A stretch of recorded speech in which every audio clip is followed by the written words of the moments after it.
He's here. Now, broadcasting from the underground command post, deep in the bowels of a hidden bunker, somewhere under the brick and steel of a nondescript building, we've once again made contact with our leader, Mark Levin. Hello, America. Mark Levin here. Our number, 877-381-3811, 877-381-3811. As somebody who studies these things, welcome, America. I would advise Taiwan, if Communist China attacks you, you attack the mainland of China. Playing defense, you will lose. You're an island. They will encircle your island. They will pound the island. They will try and control it by air. They'll try and ensure that your weapon systems are not resupplied by the United States or anybody else. They are prepared for war, the Communist Chinese. We are not. They have massively increased their offensive capabilities. We have not, particularly in that part of the world. We're too busy chasing former President Trump and debating over how wide open the border should be and whether little boys are actually little girls and whether the word recession actually means recession. We are, under Joe Biden and a Democrat Congress, a nation in decline, which is why we must win the next election and win massively. Massively. And we must immediately build up our military, secure our border, support chiefs of police who will lower the hammer, judges who will put people in jail for breaking the law, remove prosecutors who refuse to prosecute, and bring sanity back to this nation. But my advice to the Taiwanese military, the Taiwanese president, the Taiwanese people is go on the offensive. Hit Beijing. They won't expect it. Hit their ports. Do the best you can. I know your Air Force is relatively small by comparison.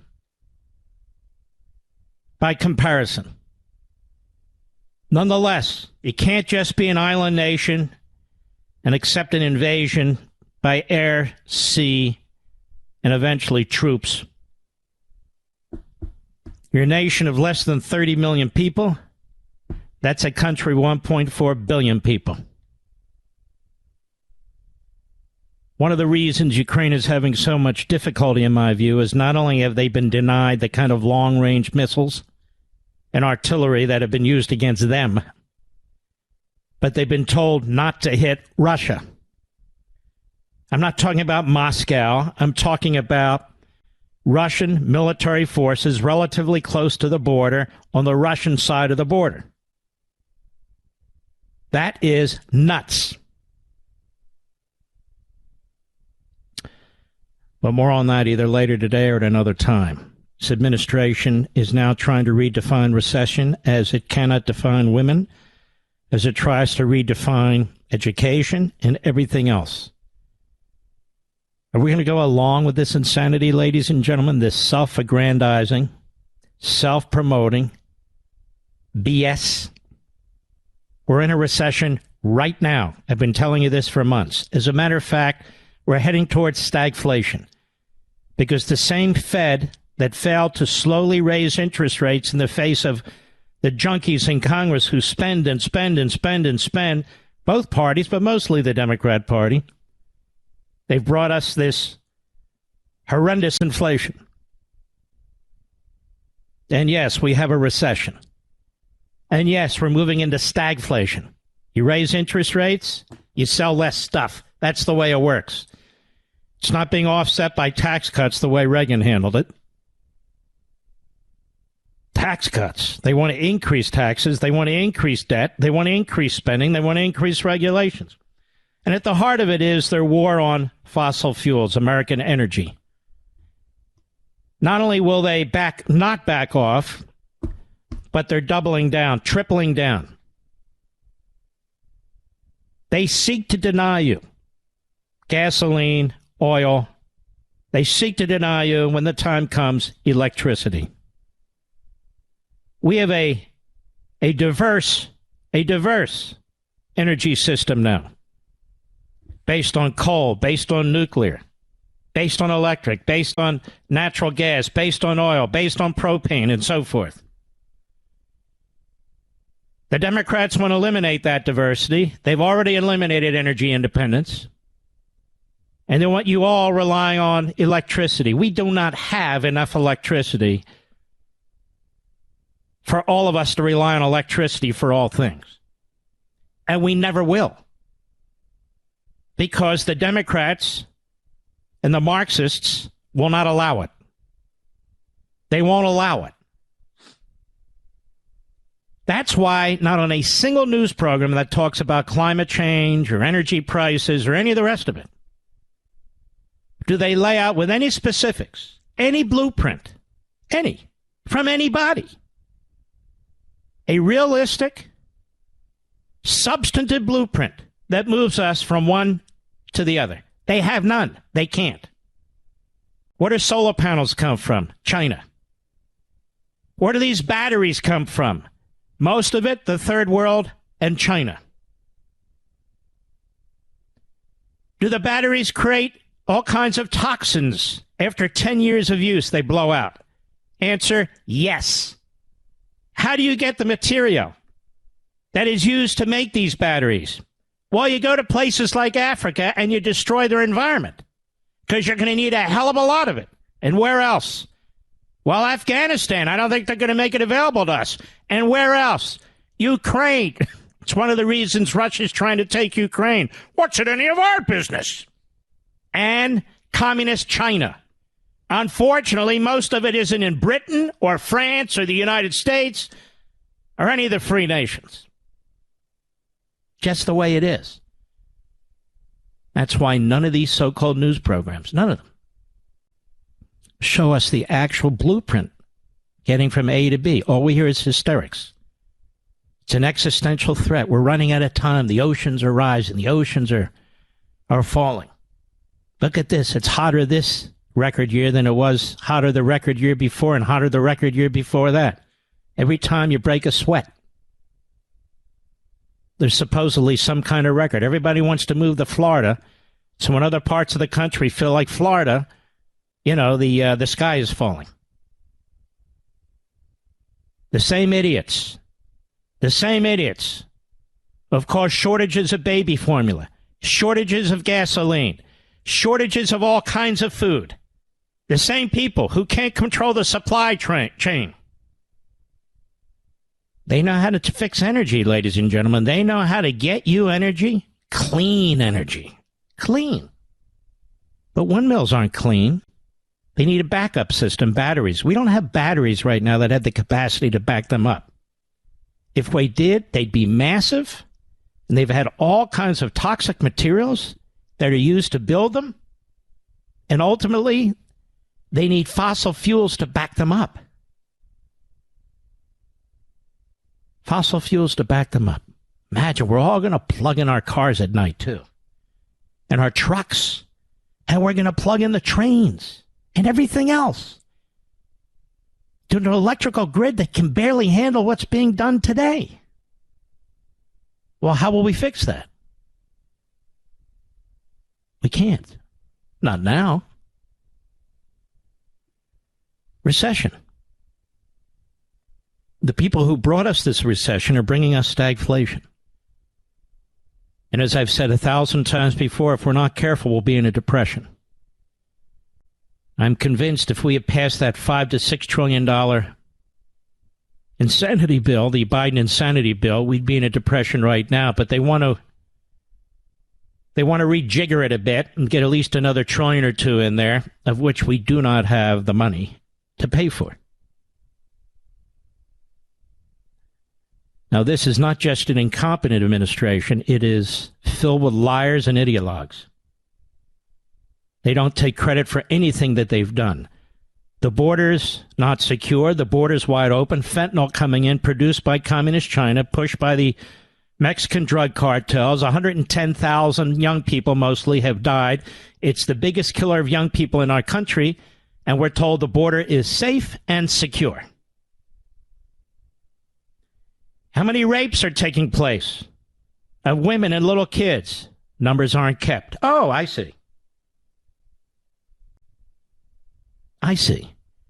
How many people are being killed, both murdered and dying from natural causes, attempting to get across that border illegally?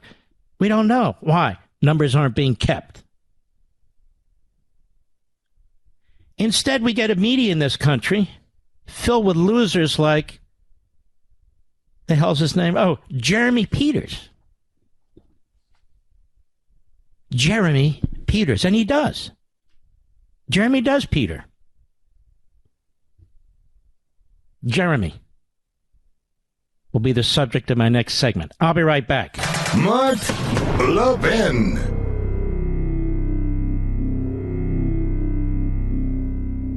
Folks, it's no secret that Americans are more divided than ever, and it's not just over what policies will improve our great country. No, it's over whether America is great at all, whether America deserves our love. That's why Imprimis, Hillsdale's Digest of Liberty, is so important. Imprimis looks at the issues of the day from a constitutional perspective, reminding citizens always of our great heritage of liberty. For 50 years, Imprimis has featured speeches given at Hillsdale events by the smartest conservative thinkers and writers. These days, Hillsdale publishes people like Victor Davis Hanson, Molly Hemingway, and Chris Rufo. Over 6.2 million American households and businesses receive Imprimis absolutely free, and I urge you to sign up for it today at absolutely no charge. I always look forward to receiving my copy of Imprimis. My friends at Hillsdale and I want you to have a free subscription as well. To get your free subscription, go to levinforhillsdale.com right now, Levin for Hillsdale.com.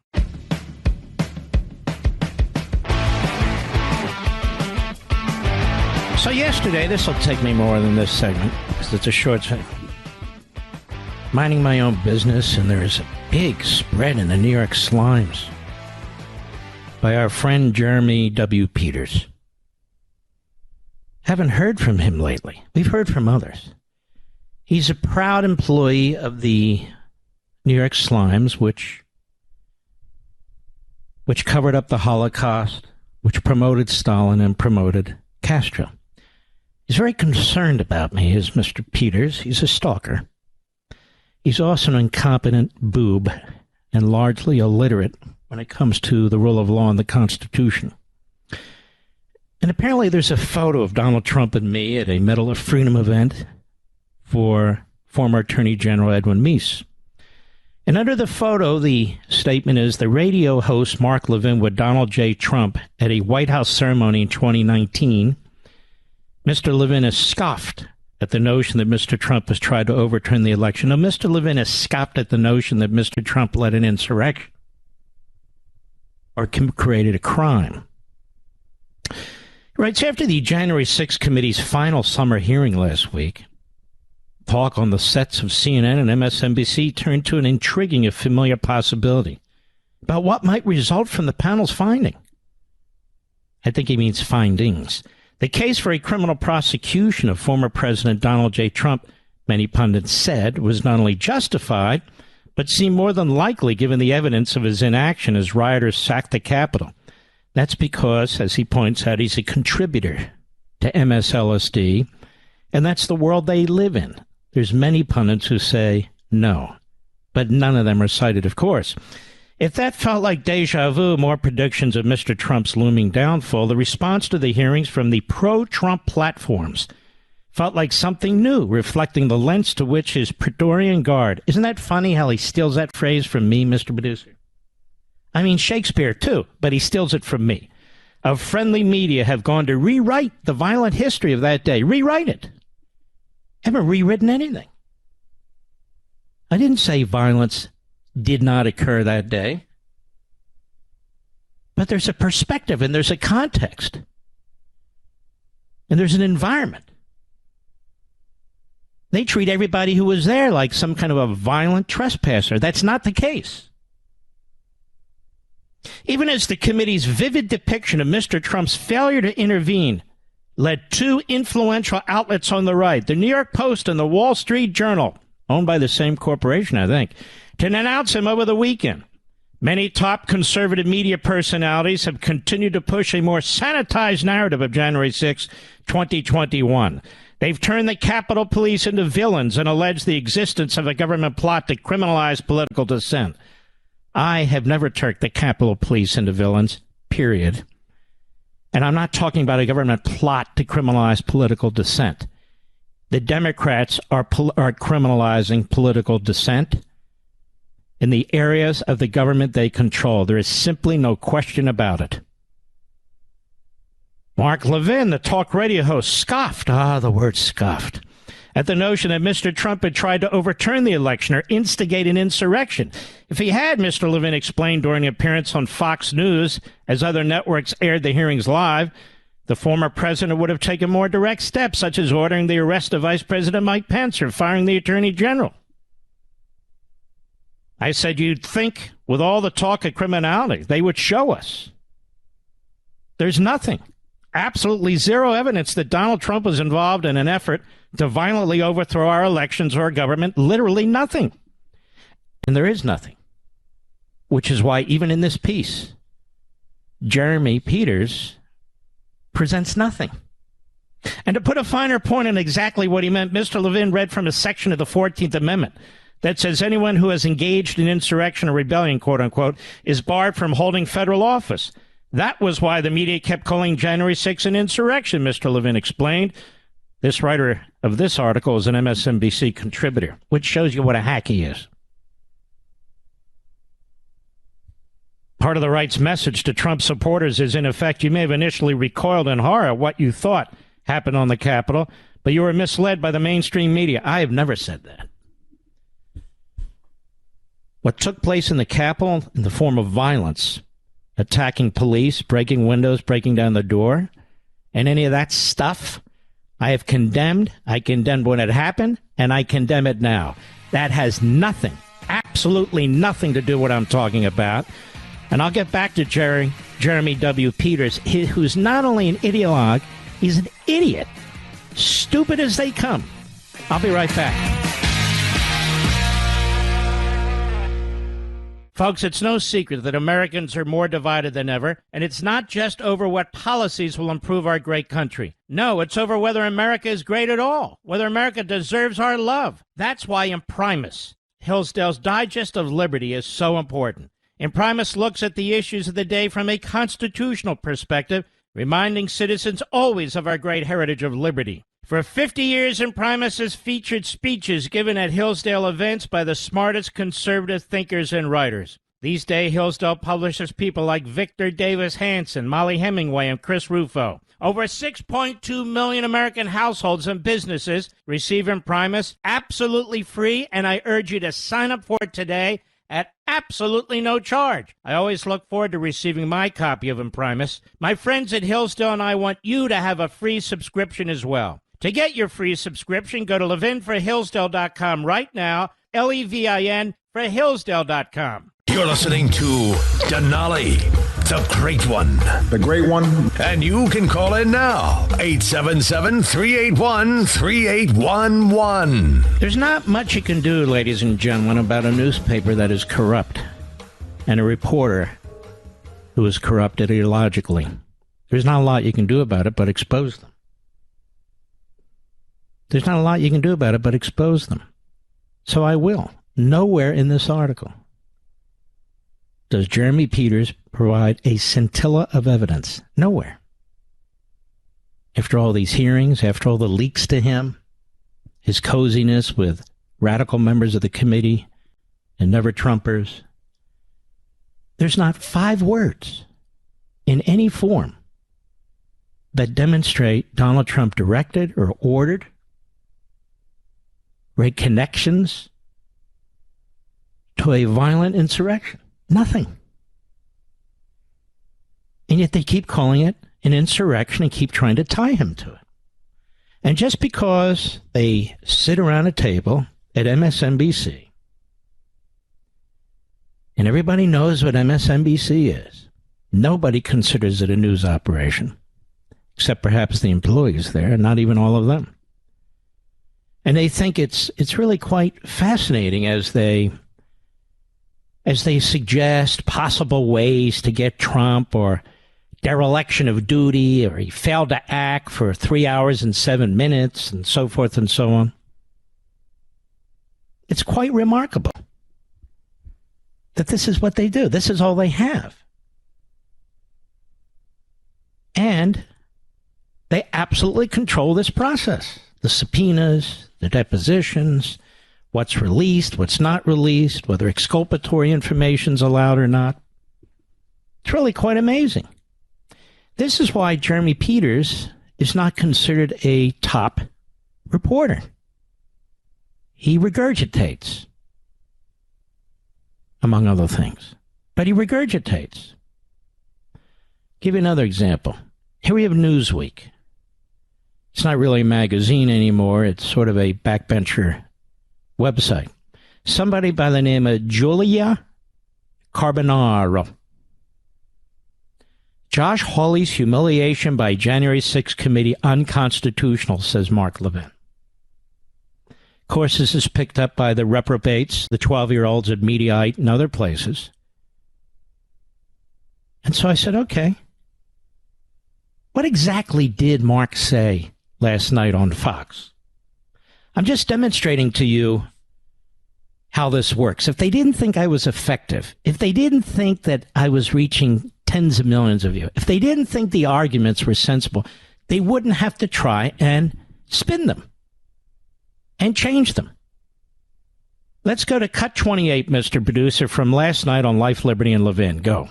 This January 6th hearing is not only illegitimate because of all the reasons I've talked about in the past, lack of opposition, exculpatory evidence, cross-examination, and on and on and on, but because Congress isn't supposed to be doing this. All these interviews that have been taking place, that have been compelled by this committee, this one-sided committee, all those transcripts are eventually going to be turned over to the United States Department of Justice and the U.S. Attorney's Office to be used against these individuals. Now, those interviews would not be taking place, or it would be quite a different scenario, if an ongoing criminal investigation, the U.S. Attorney's Office asked these individuals to provide depositions. Their lawyers would tell them no. No, unless they could cut some kind of deal. All that's been thrown out the window. And you could tell by the latest hearing, the 8th hearing, primetime hearing that the media salivate over and slobber over, what a joke this is, how they tried to humiliate Senator Hawley. It's really not about January 6th, how the main witness about January 6th, Nancy Pelosi, has been effectively immunized by the committee, the members of whom she appoints and she had to approve. So you can take a look yourself. Article 1 provides no such authority, none, to the Congress of the United States. So everything that they're doing, which is openly and affirmatively criminal in nature, is a violation of separation of powers. And separation of powers goes back to Montesquieu. You can see in the Federalist Papers, the framers of the Constitution mentioned Montesquieu. So when you get these phony Republicans like King and Cheney going on and waving the Constitution around, well, they're not waving around our Constitution. Perhaps it's the 1934 Soviet Constitution, but it ain't ours. So there it is. And everybody heard this, even over at Newsweek and Mediaite. They even linked to it. But they don't listen to it. The Josh Hawley point and the Nancy Pelosi point were not the point. They were basically footnotes about what a joke this process was. As to the constitutional issues, never said their effort to humiliate Josh Hawley violated the Constitution.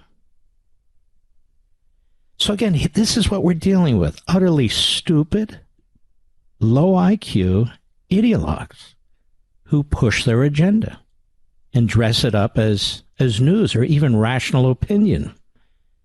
Julia Carbonaro is an idiot. Jeremy Peters is an idiot. And they both, to me, suggest that they are, obsessive ideologues that are so filled with contempt and hate they can't think freely. And this is part of the problem.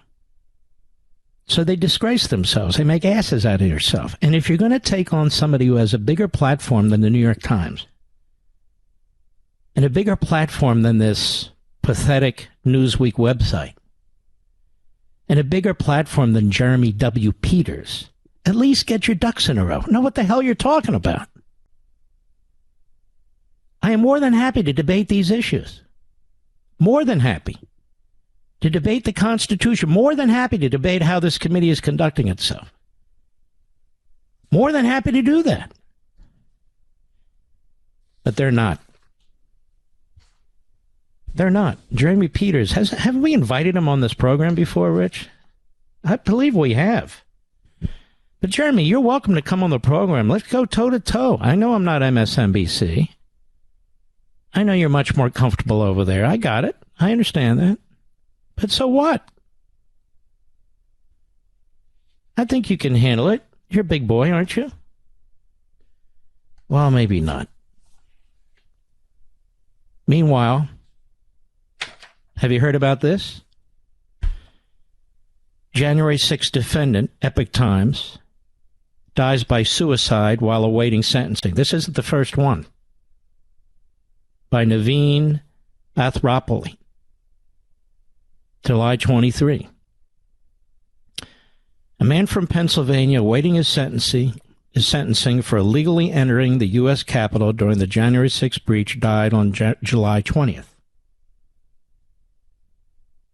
Mark R. Ongst, AUNGST, 47 of South Williamsport, was declared to have committed suicide by coroner Charles E. Kessling, Jr., according to Penn Live. A gas-field well service technician by trade, he's survived by his mother, a daughter, and 3 siblings. Now, what did he do? And I hope Jeremy's listening and all the other reprobates. On January 6, 2021, Ongst traveled by bus to Washington to attend former President Donald Trump's Stop the Steal rally. He and a companion, co-defendant Tammy A. Bronsberg, joined other people in the march to the Capitol. In court, the prosecution presented evidence of Ongst and Bronsberg entering the Capitol around 2:45 p.m. and leaving 30 seconds later. After 23 minutes, the duo once more entered the building, taking images and videos on their cell phones as they walked around the place and entered Senate Room 145. Bronson then posted a video she took while inside the Capitol on her Facebook account. That's what they did.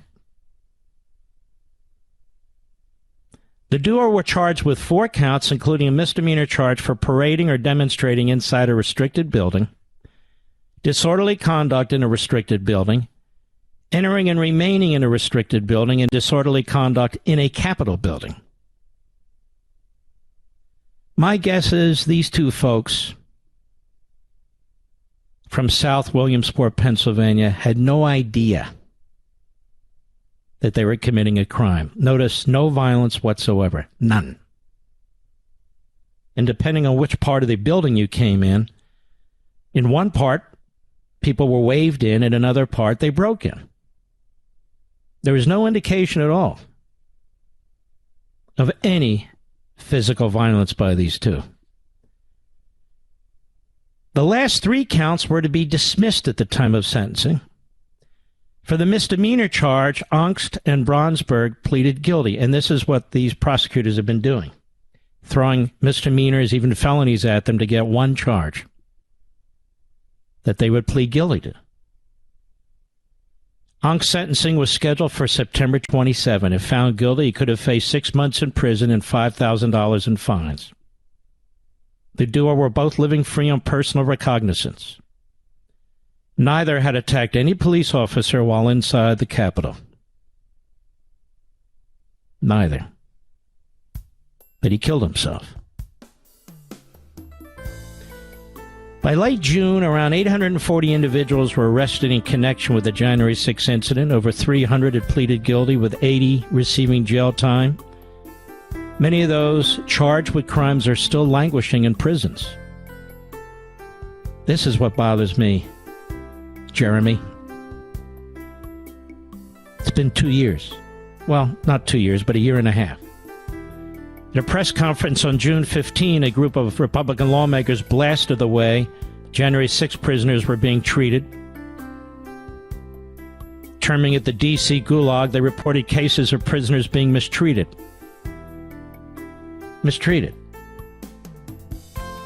Now, Jeremy and the New York Times have never gone to these prisons to find out exactly what's going on. They've never gone. They haven't gone once. Not once. They're too busy having circle fests around the table at MSNBC. Obsessed with me. Raising serious issues. I will not go along with the mob, ladies and gentlemen. I'm not going to do it. Not the media mob. Not their surrogates. Not the Democrat Party mob.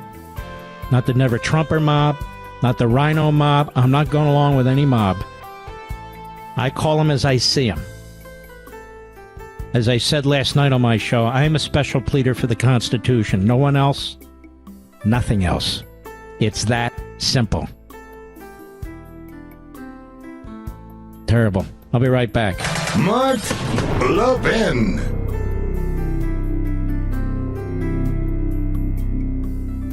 Folks, it's no secret that Americans are more divided than ever, and it's not just over what policies will improve our great country. No, it's over whether America is great at all, whether America deserves our love. That's why Imprimis, Hillsdale's Digest of Liberty, is so important. Imprimis looks at the issues of the day from a constitutional perspective, reminding citizens always of our great heritage of liberty. For 50 years, Imprimis has featured speeches given at Hillsdale events by the smartest conservative thinkers and writers. These days, Hillsdale publishes people like Victor Davis Hanson, Molly Hemingway, and Chris Rufo. Over 6.2 million American households and businesses receive Imprimis absolutely free, and I urge you to sign up for it today at absolutely no charge. I always look forward to receiving my copy of Imprimis. My friends at Hillsdale and I want you to have a free subscription as well. To get your free subscription, go to levinforhillsdale.com right now, Levin for Hillsdale.com.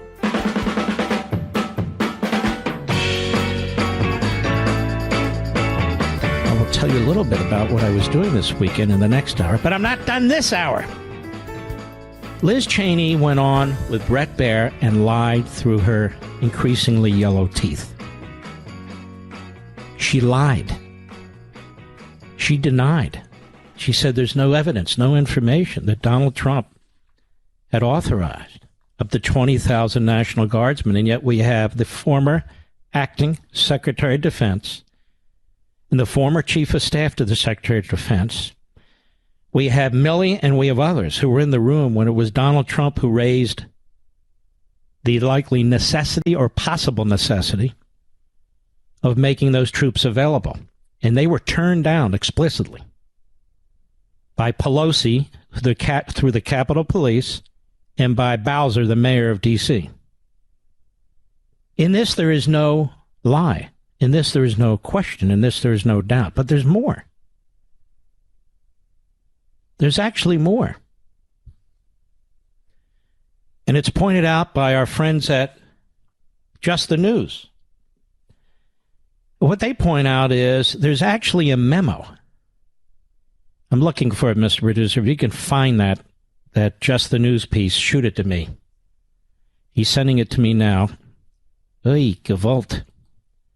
Anyway, what they say is that it was Trump who was worried about security that day. I mean, none of this points towards an insurrection led by President Trump. None of it. And that he's worried about it not being a safe situation. He already suggested that perhaps the National Guard could be called up, but he can't call them up. He has to be asked for the National Guard, as you may recall. And apparently he did more than that. And this, too, has not been made part of the official record of this committee. Trump gave order, quote, to make sure, unquote, January 6th rally was safe event, Pentagon memo shows.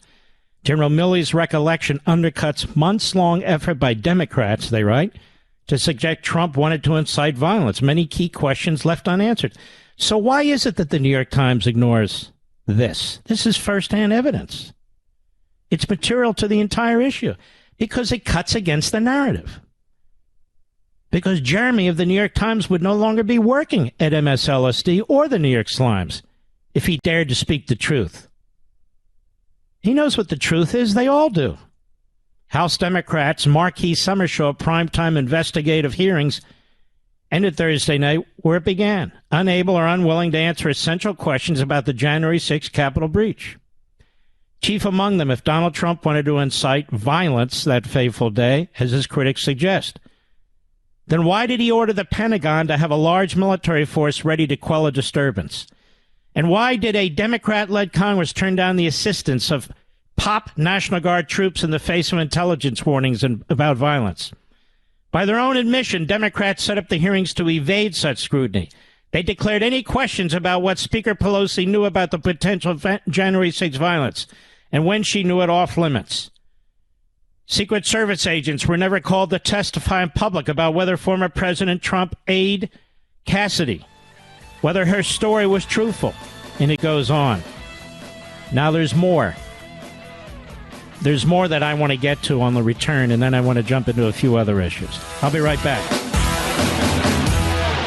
This segment of the podcast is exclusively sponsored by Pure Talk. Pure Talk offers great coverage and can save your family money on your wireless bill every single month. Go to puretalk.com to find the plan that's right for you. Thank you again for listening, and thank you so much for this sponsorship, Pure Talk. He's here. He's here.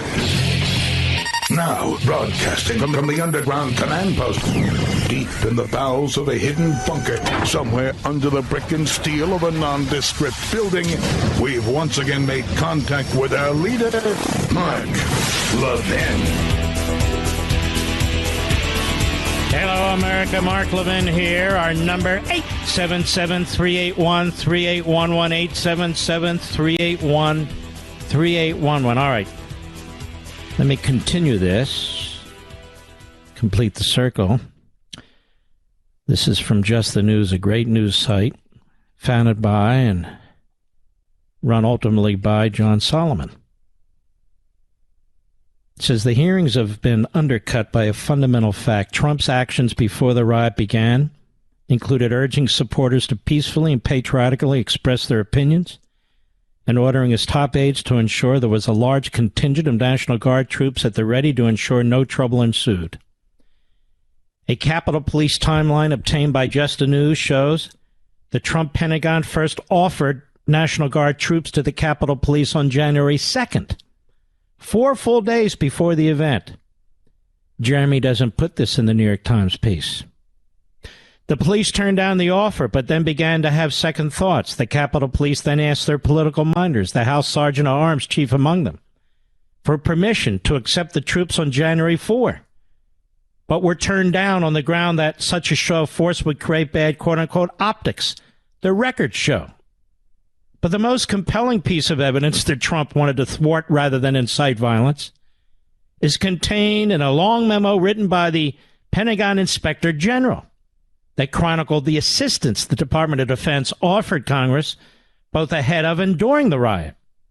In it, the Inspector General recounts a fateful meeting on January 3rd in the White House with then Acting Defense Secretary Christopher Miller and General Mark Milley, chairman of the Joint Chiefs of Staff, met with Trump on national security matters.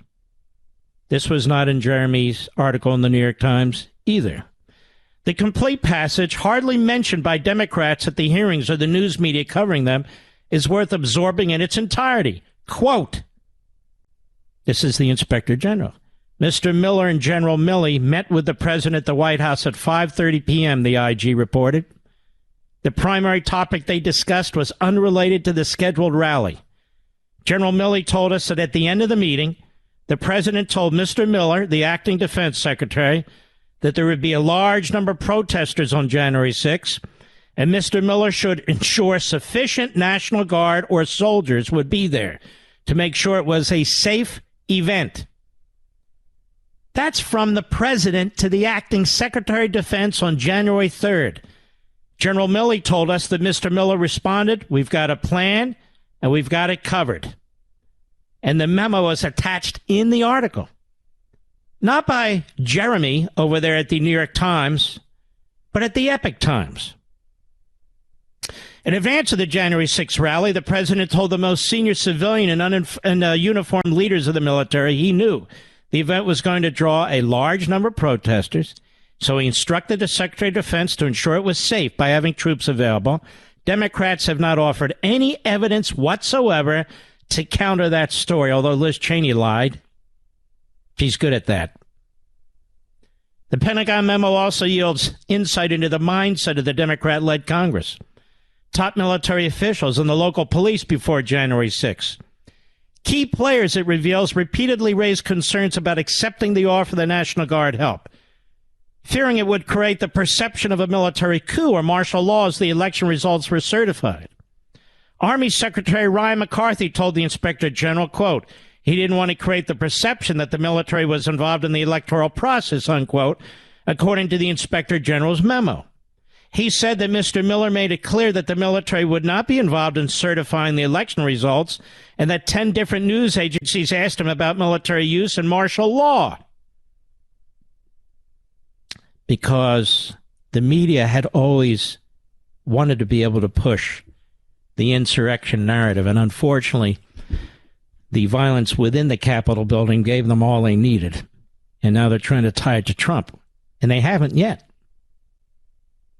District of Columbia Police Chief Robert Conte also opposed having National Guard troops, but for a different reason. Quote, Chief Conte explained to us that he did not want other federal law enforcement involved on January 6th because of the risk associated with having unidentified federal officers carrying weapons within the District of Columbia, the memo read.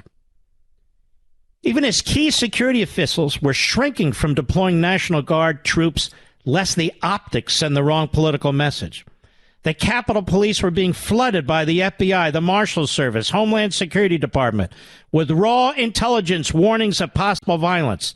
Just the news reported recently. See, this is the information that a committee is supposed to be looking at. Those intelligence reports, which started flowing more than 2 weeks before the riot, flagged online chatter about waging a bloody war, using nerve gas, concealing guns, burning down the Supreme Court, and specifically flagged 2 groups for possible trouble, the Proud Boys and the Oath Keepers. Quote, right-wing extremists are talking about tunnels below the Capitol complex and the allegiances of the United States Capitol Police officers. Capitol Police intel expert John T. Nugent Jr. wrote in an email December 21 of 2020, sent to a distribution list of the department's Intelligence and Interagency Coordination Division. Despite the warnings, the president's offer of troops was not accepted, and the Capitol Police did not take a security posture on January 6th commensurate with the threats. And to date, the House committee investigating January 6th hasn't provided a complete explanation as to why. And neither has Nancy Pelosi or Steny Hoyer or Chuck Schumer or Dick Durbin or Liz Cheney or Adam Kinzinger or the Democrat radical left-wing members of this committee. The New York Times has no curiosity. They'd rather write about me. It's okay. It's as if we're dealing, all again, with their cover-up of major stories. The Washington Compost has no interest under Fred Ryan. You know, he is the CEO of the Washington Compost and the chairman of the Reagan Library. You think that would be a conflict of interest. But apparently not in Mr. Ryan's mind, such as it is. And so people say, why didn't Trump do anything? This demonstrates he lacks character. This demonstrates a dereliction of duty. This demonstrates he should never serve. And now there are even some rhino editorial writers, some of whom are on editorial boards, I suppose, Wall Street Journal, National Review, and others. Donald Trump is not fit to be president. They don't mention any of this either when they write what they write, when they spew what they spew. Nothing. Zero. Why is that? Why is it that Liz Cheney goes on with Brett Barron, lies through her teeth about Trump authorizing National Guardsmen to be available should the Congress or the mayor ask for them? And to be even more specific about that, there are 5 witnesses to this, all of whom have given testimony. One of them has been on this program, Kash Patel. But the acting Secretary of Defense and Kash Patel both say it was at the end of the meeting with General Milley, with Kash Patel, with the Secretary of Defense and others, where they were meeting about something else regarding national security, and the president told them, hold on a second. What are we doing about January 6th? It was he who asked them. And it was he who suggested the authorization for National Guardsmen. Is there a single witness? Just one, who has a contrary recollection? Not one. Every one of them in the Oval Office has said exactly the same thing, which is why there's no contrary testimony provided by this committee, which is why the testimony of each of these individuals has been concealed from the public, as well as the other efforts by this president to deal with or tamp down any violence, or his administration. And if this committee is really looking into January 6th and what happened, how can it possibly be that it not only censors all of these details, but shows no curiosity, no interest whatsoever in finding out why Pelosi turned down protection, why the mayor of Washington turned down protection? Nothing. Why? For all the reasons I said, and all the reasons Jeremy at the New York Times lies about, because he's a phony and a fraud and a fake. And so are the rest. I'll be right back. Mark Levin.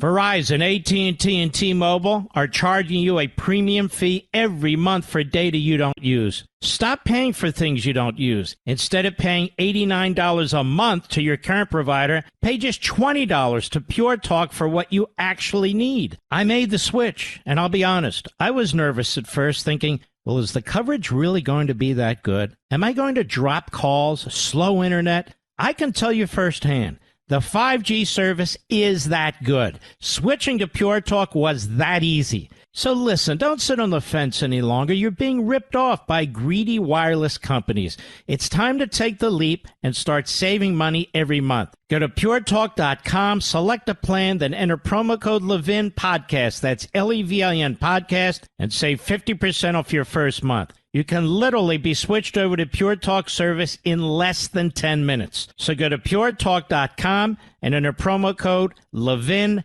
Podcast. Now I want you to hear this story. Oh, jeez. It gets worse and worse.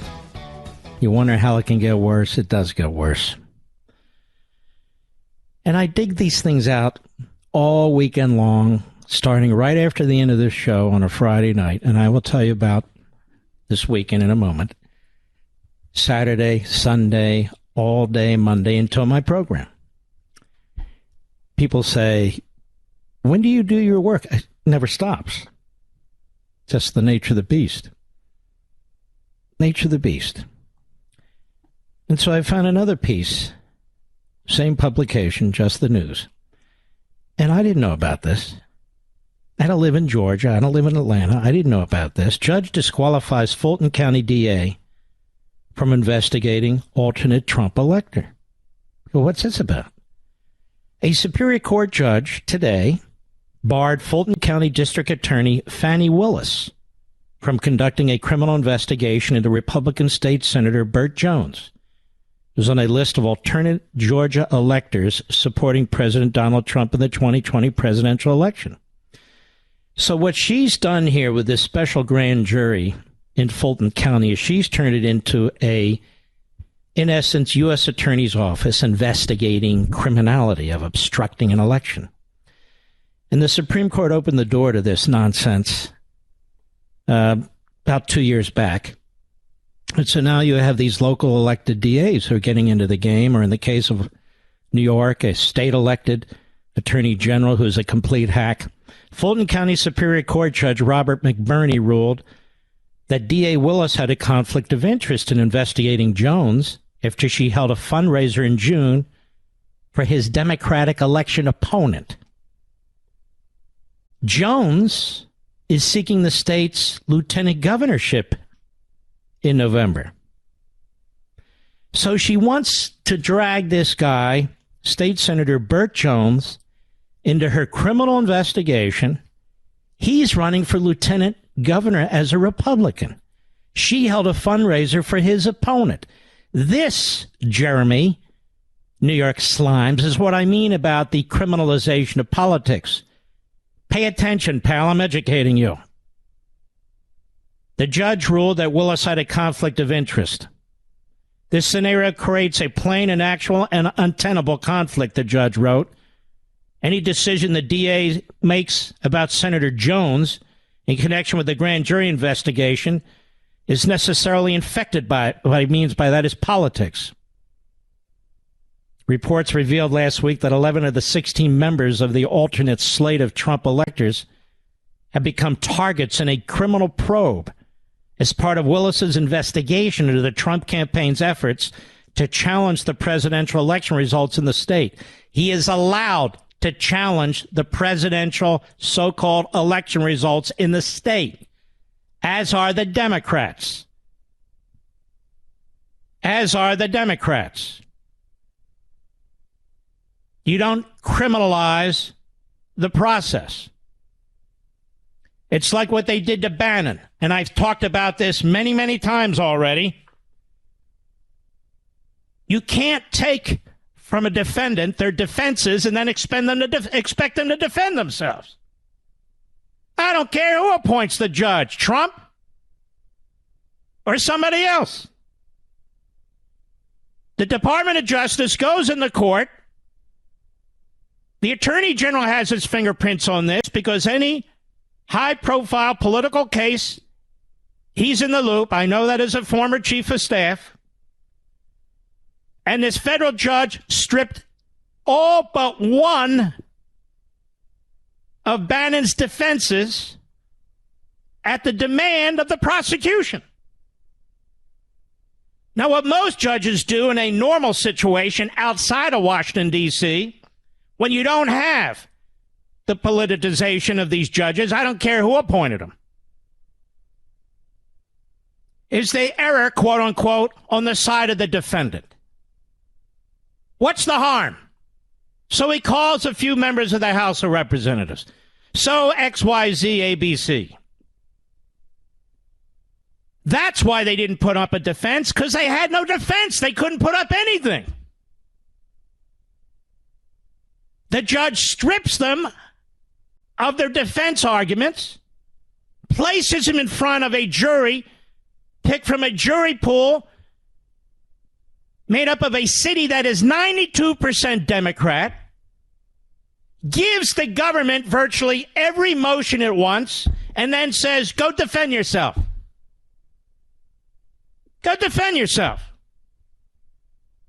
On top of this, Tulsi Gabbard, who I'm having to start to like a significant amount, may I say, more and more, as she turns increasingly principled and conservative, Tulsi Gabbard. She pointed out, wait a minute. Clapper lied in front of Congress. Who was the other clown? I can't remember his name. You remember who I mean? Brennan. Brennan lied in front of Congress. Neither of them was charged with anything. And they're not alone. Holder was charged with contempt by Congress. He lied about a life and death matter. His own Justice Department, because he was the Attorney General, well, of course, the Deputy Attorney General, serving as the Acting Attorney General in his stead, they decided not to charge him. So this isn't, may I say, equity. This isn't justice. This is a sham. Jeremy, do you understand what a sham is over there at the New York Slimes? We have no hope for this clown at Newsweek. He can't even listen to a show or an audio and get it straight.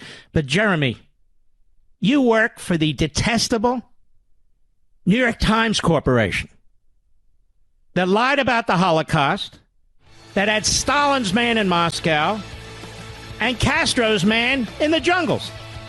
That newspaper. I'll be right back. Verizon, AT&T, and T-Mobile are charging you a premium fee every month for data you don't use. Stop paying for things you don't use. Instead of paying $89 a month to your current provider, pay just $20 to Pure Talk for what you actually need. I made the switch, and I'll be honest, I was nervous at first, thinking, well, is the coverage really going to be that good? Am I going to drop calls, slow internet? I can tell you firsthand, the 5G service is that good. Switching to Pure Talk was that easy. So listen, don't sit on the fence any longer. You're being ripped off by greedy wireless companies. It's time to take the leap and start saving money every month. Go to puretalk.com, select a plan, then enter promo code Levin Podcast. That's Levin Podcast, and save 50% off your first month. You can literally be switched over to Pure Talk service in less than 10 minutes. So go to puretalk.com and enter promo code Levin Podcast. If you turn off your radio and open the window, you can probably hear him straight from the studio. Call Mark Levin at 877-381-3811. Let's see if these so-called conservative writers and so-called conservative news outlets and so-called conservative editorial boards are going to mention anything we've discussed. Anything. I'll bet you a nickel they don't. Because they're now way out on a limb and they have their own narratives. The truth is they support different candidates for the Republican nomination of president. As I said, I'm a special pleader for the Constitution. But that's exactly what's going on here. I remember when they supported Chris Christie. What a joke. What a joke. I also want to give some very friendly advice to Mike Pence, and I consider Mike Pence a friend, by the way. Stop listening to people who are telling you that the way to get to the Oval Office is by taking shots at Trump. It's not going to work. I'm just telling you, it's not going to work. Run your own campaign. Do your own thing. That's what I would do. Run your own campaign, do your own thing. Because there may be a lot of people you're running against. Some of whom have very, very strong backgrounds and credentials. So don't get caught up in the obsession. Just my personal observation. I don't know if Mark Short's giving you this advice or somebody else, but I wouldn't get all that dirt under my fingernails getting into that kind of a fight. I just wouldn't. I don't think any of the candidates should. They should run on their own credentials, their own experience, their own policy beliefs. And don't let the media, even the pseudo-conservative media, the never Trump media, and of course the corrupt media, Don't let them prod you or nudge you into a fight that serves no purpose other than to elect a Democrat. So that's my view. Just my personal advice. So this weekend, well, let me start this. Several months ago, Governor DeSantis asked me, because now I'm a resident of Florida, would I be willing to moderate a couple of debates in these? They've got 4 new congressional districts, and he did not want the corrupt corporate media conducting the debates for a Republican primary in these various districts for them. And I said, yes, I'd be willing to do that. We need conservatives. And he said, I want you to be a moderator. I want you to be a moderator from a conservative perspective, your normal perspective. I said, absolutely. And I didn't want to make the debates about me. So maybe this was 3 months ago, 2.5, I don't remember. I had forgotten about it, mostly. He circled back. They asked again. I said, yes, I committed to it and I will do it. And I wanted to do it.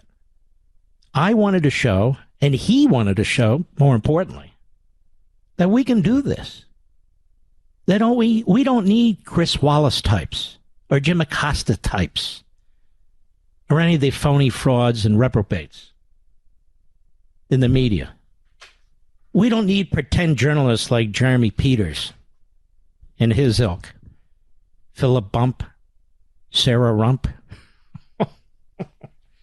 We got Rumps, we got Peters, we got all kinds of things, Mr. Producer. But anyway, and so I tried to do it in a way that would demonstrate that, yes, we conservatives, we can handle this and we can handle it well. And we did. So I took the first 2 debates as a moderator. The governor sat with me too, and he asked questions, 2 very good questions. And they were specific to try and pull information from the candidates. And many of them had to deal with, we know you talk a good game about conservatism, but a lot of people get to Washington and then they conduct themselves otherwise. And we wanted to do the best we could to nail that down. And the second 2 debates were moderated by great friends and conservative hosts as well. It's always good to see so many good conservatives there. I wish I had time to take pictures with everybody. I tried my best. I wish I had time to sign everything, but that becomes overwhelming. It was a massive audience. Massive. Which is very exciting to me, because then you see how enthusiastic people are. And at dinner that night, there were several outstanding speeches.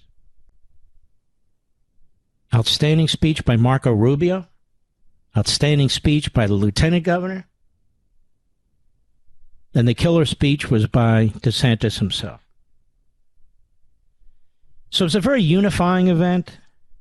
Very unifying event. The focus was on November of 2022, not November of 2024 in any way.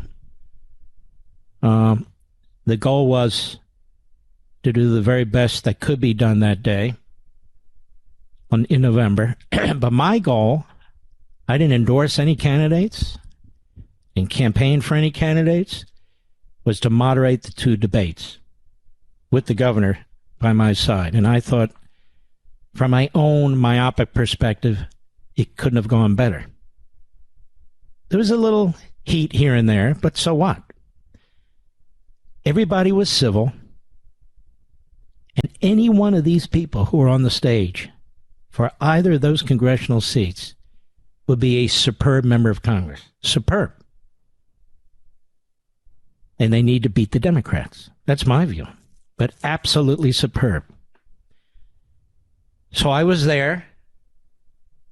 My wife, Julie, my mother-in-law, Sylvia, stepson, David. Of course, we call all of our kids sons and daughters. And just fantastic. So I wanted to mention that. I know the other event was taking place where was it, Miss Tampa? Is that right? With Charlie Kirk's group, Turning Point? But I had agreed to this months and months ago. Besides, I wasn't even invited to Turning Point, so I couldn't go anyway. But Charlie knows I don't even... Folks, I don't go to a lot of these things. But I really wanted to see if we could moderate, if I could moderate, if we could pull this off. And we can. And we can do the presidential debates. And we can do all the debates. That's what we learned in Hollywood, Florida, this weekend. And I think that was demonstrated by DeSantis and his people. I really do. And so we had a great time. We took care of business. There were a lot of great people. And I met, and I hesitate to bring up one or two, but a few folks I didn't know. I finally met my buddy Dave Rubin. He is a great, great guy. And you know what? He's a fantastic spokesman for liberty. Fantastic. And I met Clay Travis, Mr. Perdue. He was sitting right behind me. I don't see great. I wear my glasses for distance, and so I can't see what's going on. My wife mentioned it, and we spoke briefly. Another great guy. Great guy. Looking around for Bongino. I don't see my guy Bongino. I don't know. But anyway, there were plenty of people there. I just couldn't meet them all. But I want to thank them all. Oh, Schlichter was there. He's another great guy. He has a book out, Mr. Producer. We need to bring him on. Kurt. I really love his writing style. And he's solid as a rock. And there's so many people like that we have on our side, folks. We have the brains, we have the talent, we have the character, and we have the young people with the charisma and the intelligence. We really do. Which is why the other side resorts to violence and we resort to speech. I'll be right back. Mark Levin.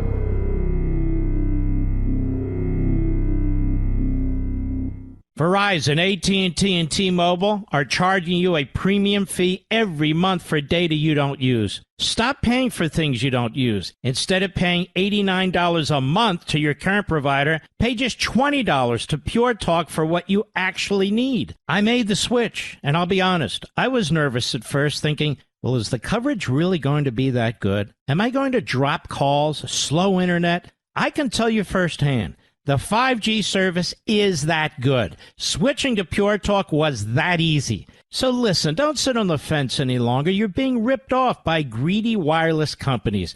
It's time to take the leap and start saving money every month. Go to puretalk.com, select a plan, then enter promo code Levin Podcast. That's Levin Podcast, and save 50% off your first month. You can literally be switched over to Pure Talk service in less than 10 minutes. So go to puretalk.com and enter promo code Levin Podcast. By the way, my buddy Charlie Kirk will be on the program next hour. I love this guy. Always have. Years and years ago, when he was forming his organization and out there in the college camp I really did. I did notice him, didn't I, Mr. Producer? So this is a good guy. Same with Ben Shapiro, by the way. I couldn't be happier with these guys. It's important that we have these guys, these young guys out there duking it out. I'm getting old, for God's sakes. And Bongino. Good man. Good man. They're all good people. We're very, very lucky. We are. We've got a lot of very, very good people. Couldn't be happier about that. There is a piece, Charles Gasparino is a superb reporter. I remember when he used to write for the Wall Street Journal.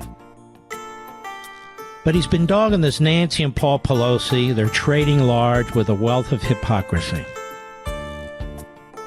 And he points out the Democrats have carved out quite a niche for themselves as the party that have-nots, even if it's mostly a hypocritical marketing ploy. Bernie Sanders, the socialist, lives a pretty non-socialist life with a townhouse, a vacation home, all the comforts of the bourgeoisie, while he claims to champion the proletariat. See, that's a smart sentence. Jeremy Peters couldn't write a sentence like that. There's no shortage of similar examples. Recall the late Massachusetts Senator, liberal icon Teddy Kennedy's support of forced busing while sending his kids to private school back in the 70s. The latest of these freedom for me but not for thee hypocrisies involves the matter of Paul Pelosi. You know, Nancy's hubby. Paul Pelosi's been killing it in the stock market in recent years, according to disclosure forms, for reasons that could well go beyond some innate ability to sense swings in the markets. Guy's a drunk. He doesn't sense anything, including when to stop drinking. His latest home run, snapping up, it moved between 1 million and 5 million in shares of computer chip darling NVIDIA by exercising call options on June 17, according to disclosure documents. His timing, once again, was impeccable. He executed the trades as Congress moves closer to passing tens of billions of dollars in corporate welfare subsidies for U.S. semiconductor production. That's good news for NVIDIA and shareholders like Paul Pelosi. Since his bet, shares have risen nearly 10%. By my math, he could have pocketed a quick $500,000.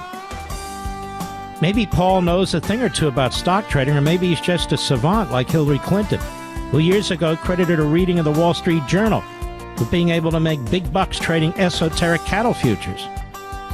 One problem with giving Paul Pelosi the benefit of the doubt is that enough of his winners involve companies that appear to have been benefiting from legislation that his wife, Nancy, Eva Pelosi, has had a hand in. They've been married for going on 59 years. He's been at her side during her rise to the pinnacle of the Democratic Party leadership. She certainly benefited from his career as a successful Silicon Valley investor. The reason we know about Pelosi's market prowess is because members of Congress are required to disclose these investments. And since he's been married to Nancy, his trades under the disclosure of the rules are her trades. Explains why Nancy Pelosi is one of the richest members of Congress with an estimated net worth of more than $100 million on an annual salary of $200,000. They have a vineyard in Tony Napa Valley, plus many of the perks of wealth and status. She represents the dysfunctional congressional district in and around San Fran, which means she's regularly attacking wealth creators with virtue signaling about the poor and the downtrodden to remain so under her watch. It's limousine liberalism on steroids. That's why I call it Mercedes Marxism. Happily for them, their allegiance to lefty politics somehow stops when it comes to business involving Paul. He's a longtime venture capitalist. Where's Nancy on eliminating that controversial anti-progressive venture capitalist tax break known as the carried interest deduction, which gives favorable tax treatment to him and other gazillionaires? She's missing in action. Where is she on making sure members of Congress or their spouses can't benefit from an information edge? Nowhere. Nancy's a born-again capitalist. She and her hubby should be able to participate in that, she said last year when asked about her hubby's trading. Insider trading or trading stocks on material, non-public information is a crime, of course. Recent legislation puts people who use information they learned based on their position in Congress in the same slimy bucket. So what do we need here? A special counsel investigation. We won't get one because the crooked Attorney General of the United States. What do we need here? We need a hearing by the Democrats in the House and the Senate. That won't happen because they're corrupt, they're crooked. What do we need here? We need the last 10 years of Paul and Nancy Pelosi's tax returns. These financial disclosures aren't enough. The Speaker of the House, the loudmouth of the House, and her drunko husband, well, he makes money, she controls the legislation. Now, you've got more of a predicate there than you've ever had with anybody else, especially Trump. Sure, they'll investigate it after they're done investigating the Biden crime family and the millions of dollars that have rolled into that family. I'm waiting for Jeremy Peters of the New York Slimes to break a story somewhere, somehow, that involves a Democrat. But Jeremy W. Peters, not to be confused with any other Jeremy Peters, Jeremy Peters, Sarah Reup, Philip Bump. Nothing. Instead, they transcribe what I say on the radio and on TV and then put stupid headlines on it. And they actually get paid to do that. I shall return. Ladies and gentlemen, I want to ask you a question. Did you know withdrawing your cash from the bank can be very risky? That's right. Banks are now required to spy on us for the government, and they report any behavior they think is suspicious. It's true, and I was shocked when I read The Secret War on Cash from Swiss America. The new war against cash is really a war against the Constitution, against all freedom-loving Americans. So you need to read The War on Cash. Get your free copy by calling 800-630-1492, 800-630-1492, or visit SwissAmerica.com. Now, this war on cash is growing daily and also includes all forms of digital money. Please get and read The Secret War on Cash free to my listeners by calling now, 800-630-1492, 800-630-1492, or visit SwissAmerica.com. He's here. He's here. Now, broadcasting from the underground command post, deep in the bowels of a hidden bunker, somewhere under the brick and steel of a nondescript building, we've once again made contact with our leader, Mark Levin. Hello, America. Mark Levin here. Our number, 877-381-3811. Hello, 877-381-3811. Charlie Kirk will be here in about 12 minutes, give or take. Good man. A recession. The montage of the flashback during the Trump administration. The media accidentally destroyed Biden's attempt to redefine a recession. Let's take a listen, our friends at Newsbusters. Cut one, go. Thursday, that first reading of second quarter GDP, there's a possibility this is a negative number. 2 consecutive quarters of negative growth. The definition of a recession is a decline in output for 2 consecutive quarters, or about 6 months. A recession is just 2 consecutive quarters of economic decline. When we talk about the possibility of a recession, what is a recession? A recession is 2 consecutive quarters. 2 consecutive quarters. 2 consecutive quarters. 2 consecutive quarters of declining GDP. Because, as you know, it's 2 consecutive quarters of down GDP. That signals it is actually a definition of a recession. I mean, the most common definition of a recession, 2 consecutive quarters of negative growth. Even if we don't have 2 consecutive quarters of negative growth, we might have 1 quarter of growth so deep that it's classified as a recession. Oh. 2 consecutive quarters of negative growth. Of course, the phrase negative growth is oxymoronic. Right? But anyway, it should be 2 consecutive quarters of no growth. But that's okay. We're in the negative territory, and it's going to happen again. And so the Biden administration has a fix for recession. Redefine it. And so they send out this slug, Brian Deese, Biden's economic advisor, and he's on the Constipated News Network today. And he's asked by John Berman. Go. Cut 2. It sounds like you're anticipating what will be comments from some saying 2 quarters of negative growth in a row, that's a recession. Right, and certainly in terms of the technical definition, it's not a recession. The technical definition... Oh, now they tell us, Mr. Producer. In terms of the technical definition, it's not a recession. I thought it was the technical definition, making it a recession. But no, ladies and gentlemen, Washington, D.C. has news for the entire country. No recession. Yay, it's not a recession. We're redefining it. It's massive economic growth and opportunity. Yay, yes.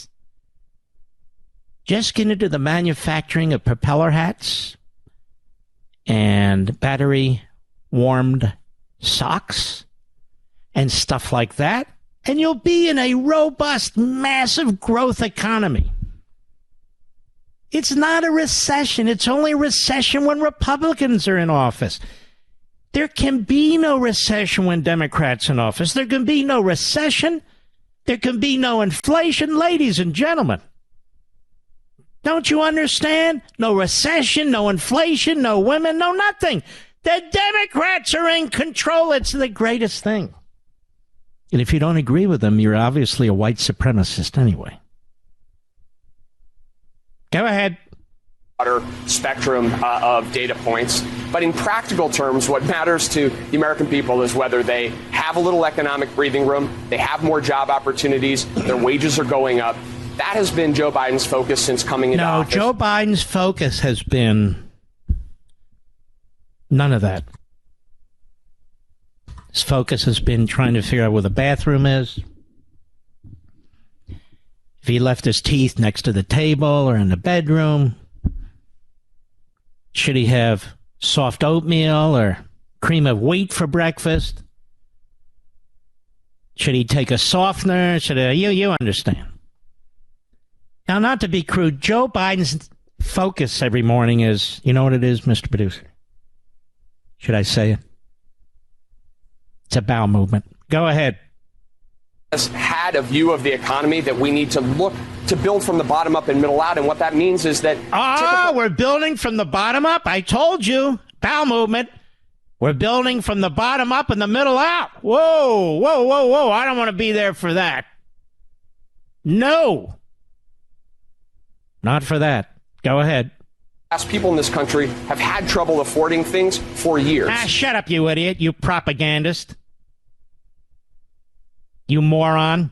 The economic advisor. Should he even get a job after this administration's over? And I go to the supermarket and the grocery store. What's the difference? I've always considered a supermarket a big grocery store. It doesn't matter. I always go by the baby formula section, and I'm telling you now, the shelves are 95% empty. In every place I go from one to the other to the other. 95% empty. And notice it's not even a news story anymore. But don't worry, they're going to provide us with an abundance of clean energy. Look at them. John Kerry's going to do it. Joe Biden's going to do it. Nancy Pelosi's going to do it. These are enfeebled, stupid people who've never done a damn thing in the private sector. Kerry's married into wealth twice. Biden has been bought and paid for more than once by foreign entities. Pelosi's husband, obviously, look at what's going on there. They're not going to provide you with anything. They're going to make out like bandits. Bandits. They're going to be supported by the likes of Jeremy Peters. And all Peters, may I say, Mr. But I think Peters, generally. Peters, the Peters and their ilk, may I say. Look around you. Who do the Peters support, Mr. Producer? Who do the Peters support? They support the Democrats. So many Peters do, ladies and gentlemen. So many Peters do. It's a sad thing. It's actually quite sickening. And by the way, these Peters, let me say something about these Peters. Jeremy Peters and other Peters out there. Let me say something. No, I better not say that. It's not a podcast, it's actually radio. Now remember, ladies and gentlemen, remember what I said. Only Republicans. What is a recession? 2 consecutive quarters of contracting economy. Under the Democrats, it's an exploding economy filled with opportunity and wealth. See, that's simple. And I don't even need a biologist to explain it to me. I'll be right back. Mark Levin.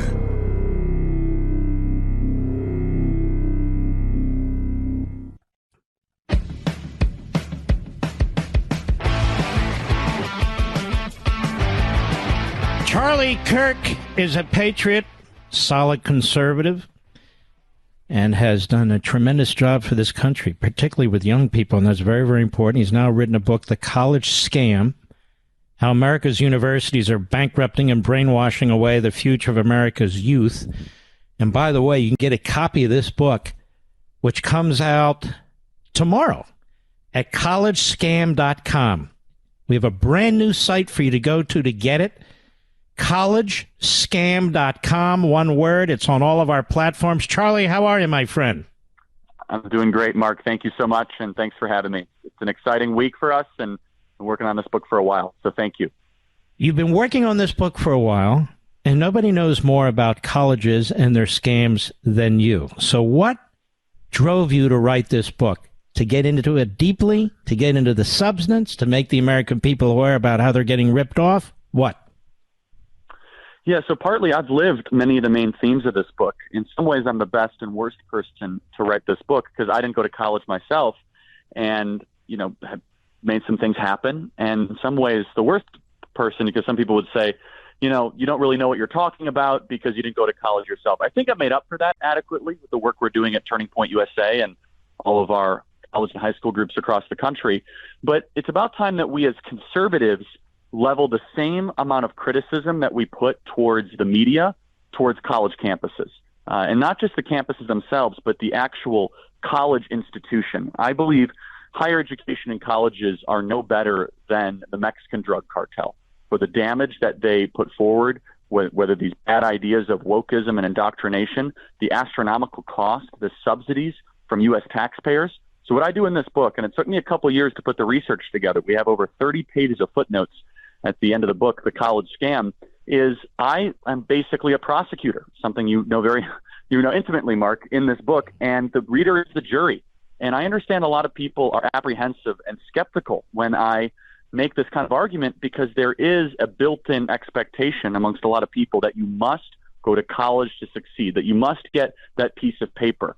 And I try to smash that consensus in this book. I obviously recognize the caveats, I guess you could say, of a doctor or a lawyer or an engineer, but a vast majority of people that go to college are not studying that. So a couple statistics, too, that I think will stand out for your audience.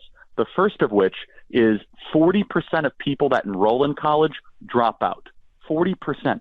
So, Mark, if I said, let's go to the local restaurant and have dinner, but you might have a 40% chance of getting food poisoning, you'd say, how's that restaurant still in business? And secondly, over 42% of students that end up graduating, actually getting a degree, they end up getting a job in a separate field that either does not require a college degree or has no applicability to what they actually studied. And so, meanwhile, you have an entire generation that is going tens of thousands, sometimes hundreds of thousands of dollars into debt to be fed these garbage ideas. And so that's a short summary. We go to all together at thecollegescam.com. And yes, I am as bold to say in this book that I think that most kids should not go to college.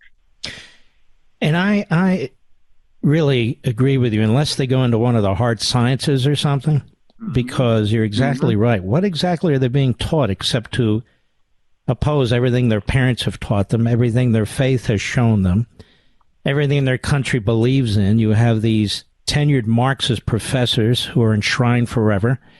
You have these administration rules on rape, which are really quite appalling. You're guilty until proven innocent. I mean, it's got all the attributes of the Soviet Union, right? That's exactly right. And the Hillsdale College would be the only exception to that I could think off the top of my head. They're wonderful, and I know you do a lot of stuff with them too, Mark. But the impact that colleges have on the broader society is enormous. For example, almost every bad idea that you now see in mainstream society, such as men can become women or men can become pregnant or any of these garbage ideas, they are first authored and they are perfected on these university campuses by these professors. And many upper middle class parents believe that it's this rite of passage, that I'm a success as a parent if my son or daughter gets to go to Yale or Princeton or Stanford or University of Pennsylvania or even a state school like University of Tennessee. And I could say from personal experience of over a decade, most parents have no idea what they're doing when they send their kids to college. In fact, when they send their kid to college, they very well are playing Russian roulette with their child's values, that you have no idea how it's going to end up. In fact, they might come back unrecognizable. When I meet a lot of our donors at Turning Point USA and they say, I got 3 kids and 2 are liberal, 1's a conservative, my initial question is always, where'd they go to college? And they say, you know what, you're right. They left home as a conservative and they came back as a far left winger. And you want to know one of the reasons why America is becoming less free, especially in our metropolitan cities?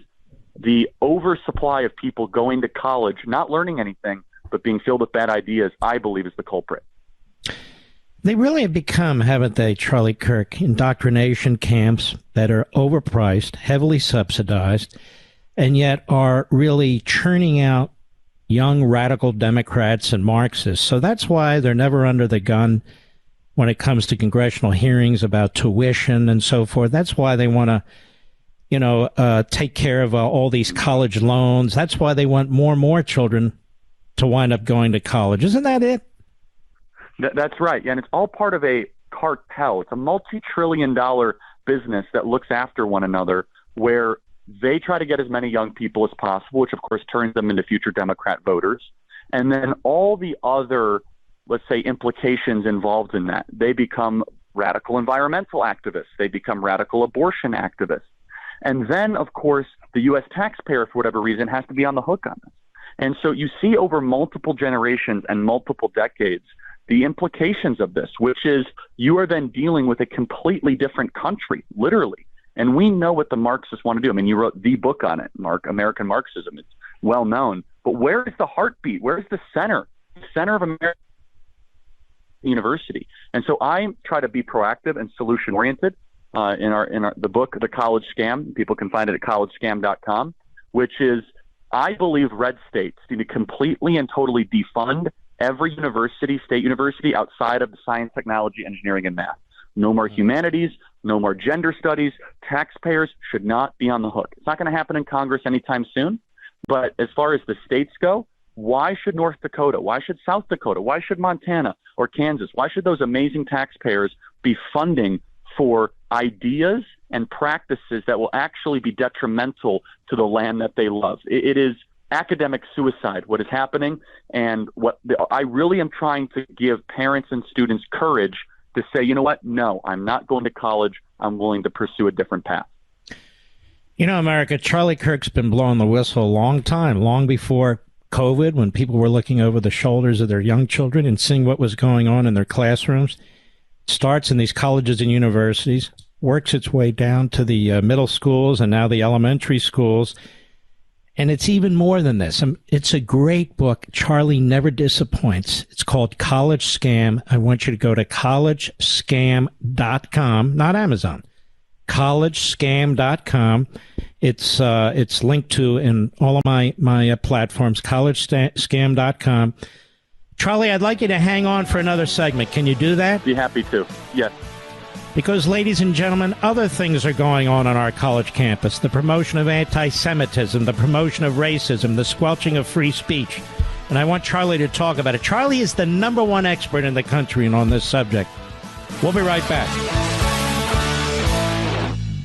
If you're a dog parent like me, you've likely seen your dog deal with excess itchiness, a dry coat, a sensitive stomach, or stiff joints. These problems are all extremely common.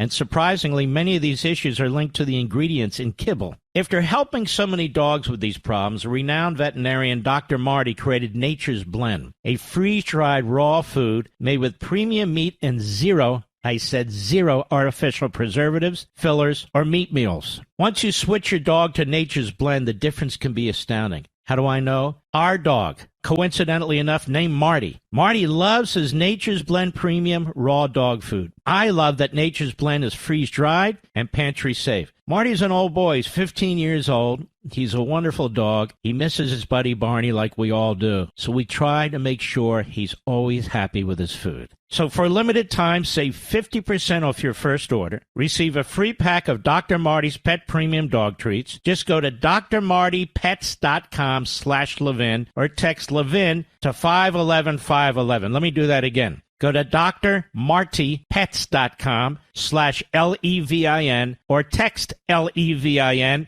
to 511-511. They offer a 100% 90-day return of your purchase price if you're not satisfied. Or more importantly, if your dog's not satisfied. Text LEVIN to 511-511 or again, go to drmartypets.com/Levin. Message and data rates may apply. You may receive up to one additional text. Text STOP to opt out. Ladies and gentlemen, I want to ask you a question.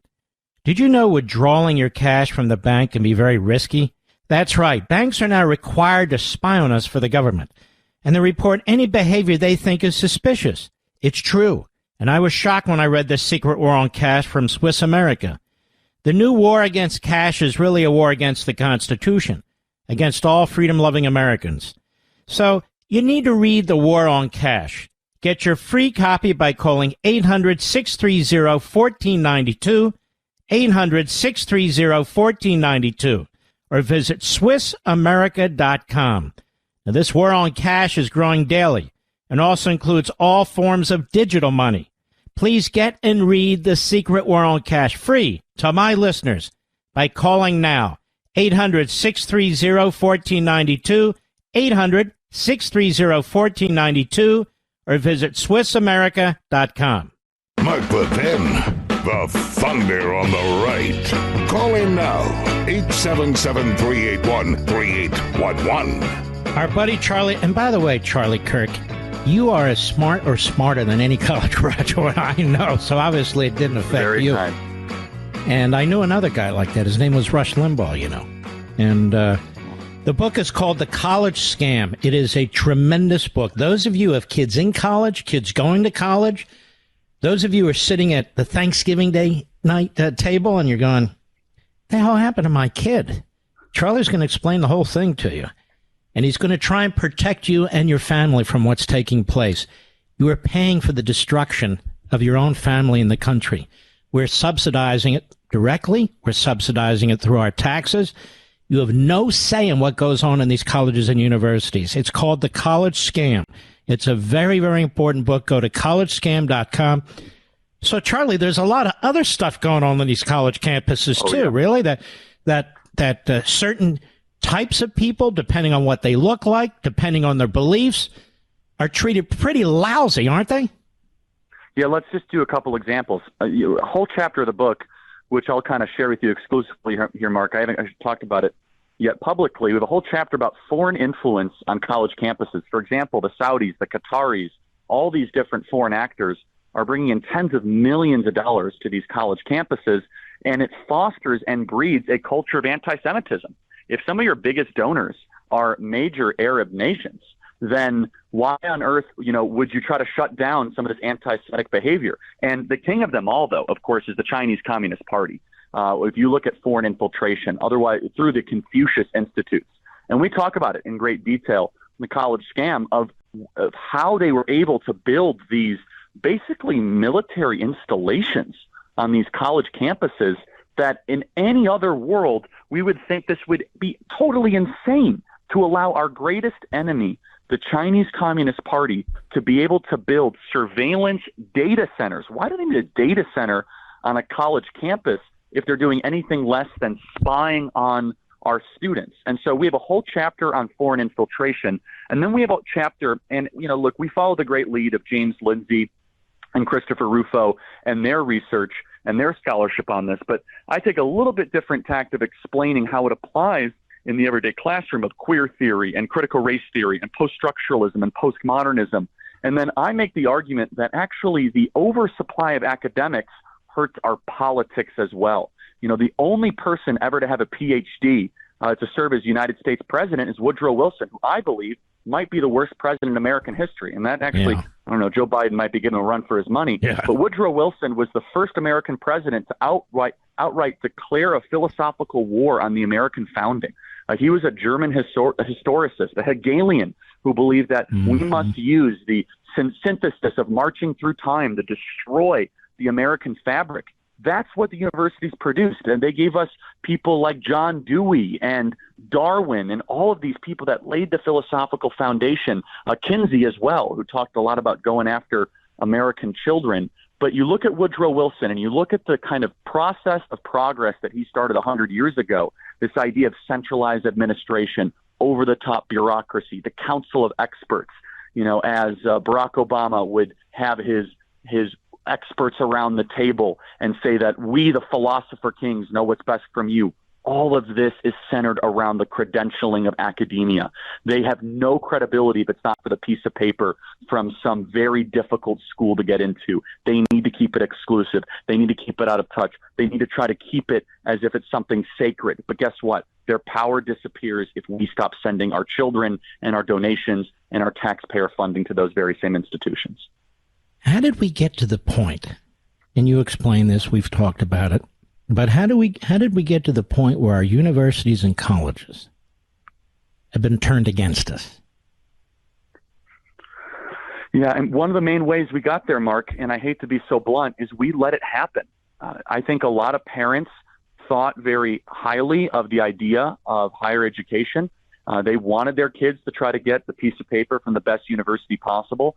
I dare to say in the book, and I'm very careful the way I make the argument, there is a lot of parents' ego involved in the push to try to get the kids to go to the best school possible, where you're almost deemed to be a failure as a parent if your kid becomes a plumber, electrician, or a welder, or works in the muscular class in America. Or as I put it in the book, they want to get their kid in the protected class and not in the unprotected class.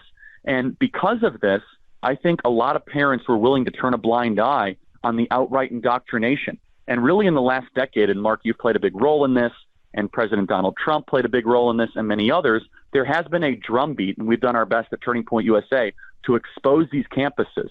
And I do believe there has been a significant amount of progress in this regard. The majority of people in the conservative base are now resonating with this topic. They want to try to purchase the book. They want to learn more about it. But there still is a little bit of skepticism. They say, well, Charlie, how am I supposed to get a job? How am I supposed to navigate, the difficult, corporate setting or all this? And we give solutions to that in the book. I won't go into too much detail that now. But let me just say this to any parent listening. It's better for your child not to go to college and have to work a little harder to get a job than for them to go to college, lose their soul, hate their country, and lose their purpose. That is a devil's bargain that too many upper middle class families have been doing. Beautifully said, and to pay for it to boot. So, again, the book is The College Scam. America's universities are bankrupting and brainwashing away the future of America's youth. I want to strongly encourage you to go to collegescam.com. An entire beautiful website has been built for you, collegescam.com. You really ought to get at least two, one for yourself and one for a child, if you have a child or a grandchild. And also, if they're going to college and university now, or they're planning on going, so they have something to fight back with, or you have something to balance out what they're going through. Don't you think that's important, Charlie? Oh, absolutely. And one of the goals I'm trying to make forward in this book is, first, I'm trying to give people permission to be able to answer the question. And I'll be honest, when I first graduated high school, I would kind of be very sheepish in the way I answered the question when people would say, oh, Charlie, where did you go to college? They just assumed you went to college if you had any form of success. And I used to kind of, now I just say it boldly. I didn't go to college. And that's okay. Mark, we have to be able to accept people, in fact, elevate people just because they didn't get the piece of paper. What does it say when we go to a high school kid and we say, hey, where are you going to school? Not why are you going to school? The why is far more important than the where. This rite of passage right into the Marxist indoctrination camp plays into every aspect. And I had a parent come up to me at our Turning Point USA Student Action Summit this weekend and challenge me and say, Charlie, I want my kid to go to college. I think it's great. I said, okay. And she was wearing a CNN Sucks shirt. I said, would you send your kid to CNN for 4 years to go learn from Jim Acosta and from Anderson Cooper? Oh, no, of course not. I said, well, when you send them to campuses, it's even worse. It is their job, they're experts, and they're good at turning your kids against you. In the 10 Commandments, there's only one of the commandments that comes with a promise and involves our nation, which is honor your mother and father so you may live long in the nation of which you are in. And so what the universities do is to go directly after the commandment to make sure a parent and child's relationship is strong. They're there to disrupt and confuse the passing down of values from one generation to the other, the creation of new values, literally the creation of a new man. They talked about this, John Dewey did, when he was setting up the American education system, and higher education is only an extension of that. And parents, I'm saying this as bluntly as I can. You send your kid to college, you are handing over your kid to academic predators that will do their best. In fact, they're really good at it to turn your kids into something they're not. And then, by the way, it's not like it's easy. Your child might graduate with $100,000 to boot around it, and we know what happens after that. Again, I want to thank you for your service to the country, for battling on these in these areas where people have not battled enough. And the book is collegescam.com. The book is College Scam, and go to collegescam.com. collegescam.com. The website's been built for you. Now, if you happen to be at Amazon, it's over there too. So I'm not saying that you shouldn't get it. I'm saying you should get it and get as many as you can and hand them out like popcorn, because it's very, very important. collegescam.com. Charlie, I want to thank you, my friend, and good luck on this. It's important for the entire country. Thank you, Mark. You was a great one. Grew up listening to you. One of the reasons I didn't go to college was start Turning Point USA. You were a big influence on me. You know that, but it's worthy of repeating. And thank you for letting us share. We really appreciate it. Well, Thank you're you. very, very gracious. And God bless you, my friend. Take care of yourself. Thank you. Isn't he terrific? Yes, he is terrific. What'd you say, Mr. Producer? Oh! I'll be right back. Mark Levin.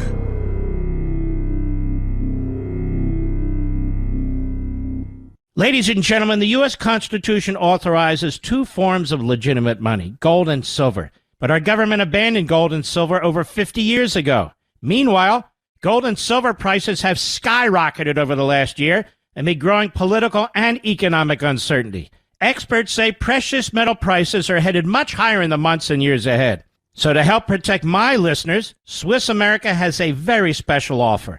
Silver walking Liberty half dollars at the amazingly low price of $12.50 each, delivered. You heard me right, $12.50 by calling now. 800-630-1492, 800-630-1492. Silver walking Liberty half dollars for just $12.50 each, delivered while supplies last. 800-630-1492, 800-630-1492, 800-630-1492.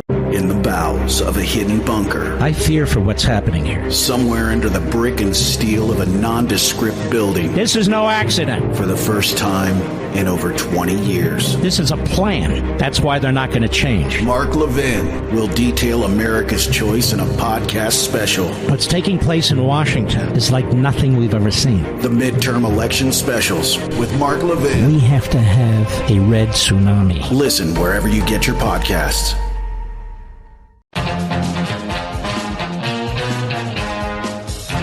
Grab the book, folks. The College Scam. Go to collegescam.com. You know, the way we push back is first to inform ourselves and then take action. Form our children and grandchildren. We got to get back into this fight, the culture wars. We got to get back into this fight at the education level, all levels. This is how you do it. No matter how much the excuse me, it's just cholera, don't worry. No matter how much the Marxists try to divide us, there's no questioning that we are actually living in a special time of unity in some ways. This is what the Democrat Party does. The Democrat Party is evil. It's hateful. This is a mailing that goes out from, it's called Jewish Dems. Jewish Dems, jewishdems.org. On Saturday, Nazis in Florida displayed swastikas, Nazi salutes, and anti-Semitic signs outside a convention for the far-right and Trump-aligned organization Turning Point USA. You just heard Charlie. Republican leaders, including Donald Trump and Ron DeSantis, who both spoke at the convention, have spent years emboldening white supremacy and Jew hatred.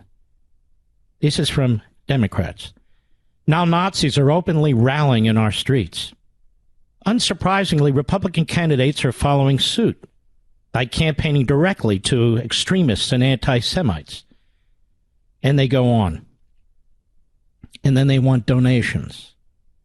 Sincerely, Samuel J. Crystal, Communications Director and Spokesperson, Jewish Democratic Council of America, Washington, D.C.